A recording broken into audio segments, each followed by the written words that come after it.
নমস্কার বন্ধুরা, সবাই কেমন আছো? আশা করি ভালো আছো। চলে এলাম আমার একটা মিনি ব্লগ নিয়ে। দেখো আমি এখন দুধে জাল দিয়ে দিচ্ছি।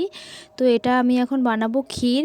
তো দেখো দুধটা কিন্তু ভালোই অনেকটা ক্ষীর হয়ে এসেছে। ফুটিয়ে ফুটিয়ে ভালো করে ক্ষীর বানিয়ে নিলাম। এই দেখো হয়েই এসেছে। এই দেখো আমার কিন্তু ক্ষীর বানানো হয়ে গেছে।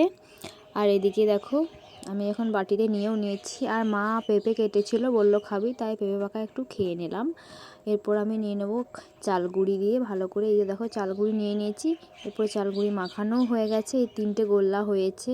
তো এই দেখো মা এখন পিঠে গড়ছে।